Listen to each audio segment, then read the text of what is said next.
So I want to bring it my paper which recently presented in reputed journal of cosmology and astronomy. So the paper is about high dynamic range measurement. I try to give you some brief idea about my paper. So first, let's understand what is high dynamic range measurement. Now, let's suppose we try to measure the distance between Varanasi and Delhi, which is about 800 kilometers. We should be able to measure with accuracy of 1 millimeter. So the dynamic range is defined by 800 kilometers by 1 millimeter. That is about 10 to the power 9. So that is very high. Now suppose we try to measure it with a ruler, like a meter scale, of 1 meter, and which accuracy is 1 millimeter. So dynamic range of this meter scale will be 10 to the power 3. And if you use the vernier calipers, that will be 10 to the power 4. So dynamic range basically depends on this instrument. If we measure 1 millimeter, that is not exactly 1 millimeter. The marking is not exactly 1 millimeter. That some instrumental error that should be 1 millimeter plus some delta. So suppose we try to measure SL plus SS, where SL is 800 kilometer and SS is 1 millimeter. But we get SL plus SS plus some extra term, that is our error in measurement into SL, that will be about 8 meter.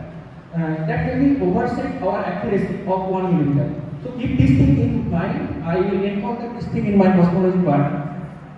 So this is the famous picture of evolution of universe. I am not going to detail of this picture, but I want to say that most of the universe is contained with neutral hydrogen. And up to, from Big Bang to up to the reionization, where the first star formed, that was mostly neutral hydrogen. But after first star formed, from emission from the star, that emission ionized the neutral hydrogen, and later the universe got ionized, but some neutral hydrogen dense and cased some galaxy and galaxy cluster.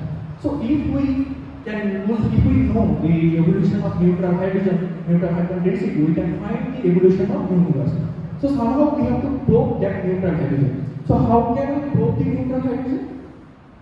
The neutral hydrogen has a great characteristic, that hyperfine spin transition. Due to hyperfine spin transition, the 21 centimeter signal emitted from neutral hydrogen, and this 21 centimeter signal got expanded due to the expansion of universe, and it got redshifted. And now present day we can find the meter wave through any telescope. Now the problem is the 21 centimeter signal is very faint.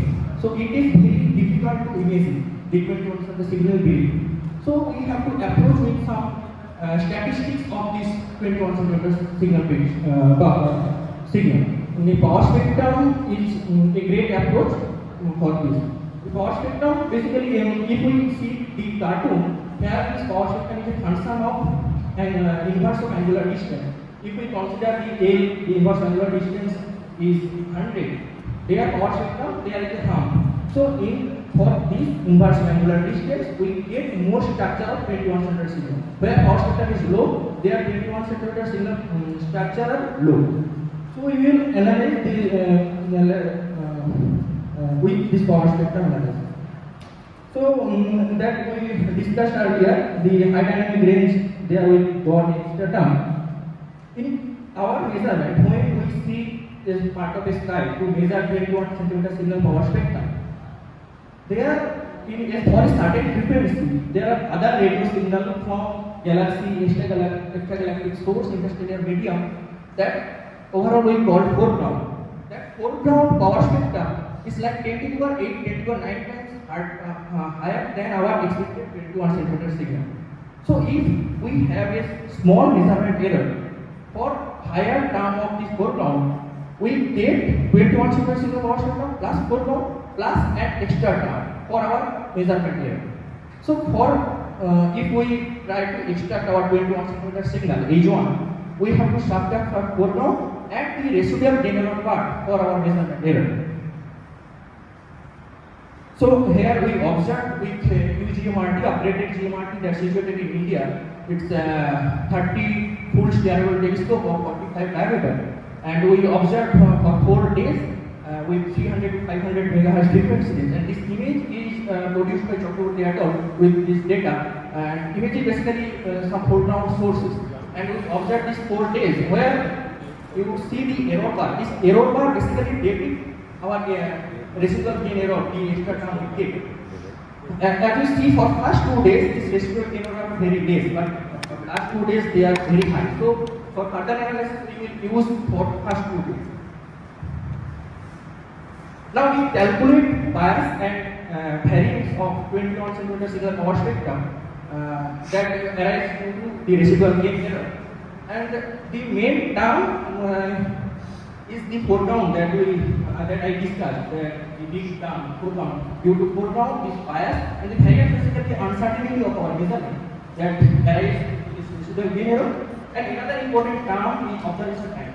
If you see the observation time is in denominator, so if we observe more and more time, then this bias and the excess variance will be decreased.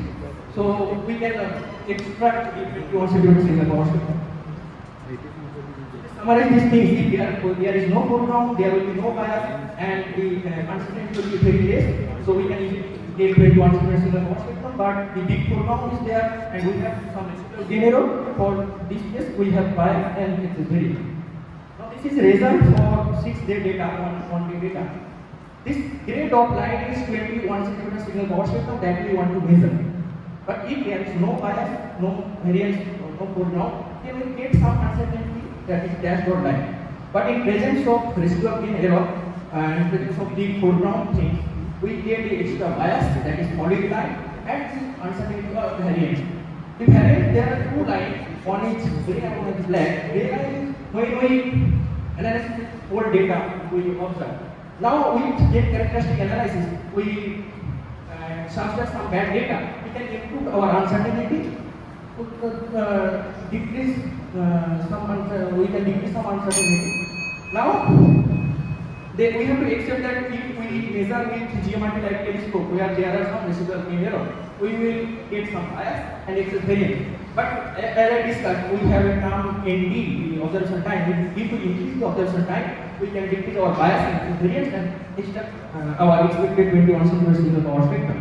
Here is the picture of detection significance. Detection significance for how many hours we can detect our expected 21 cm signal. This 3 line is sigma, 3 line, 5 sigma line. Sigma detection significance means that the signal noise we measure and uncertainty due to error are same. So, and these diagonal lines are for different A as I discussed, the inverse of angular distance of sky.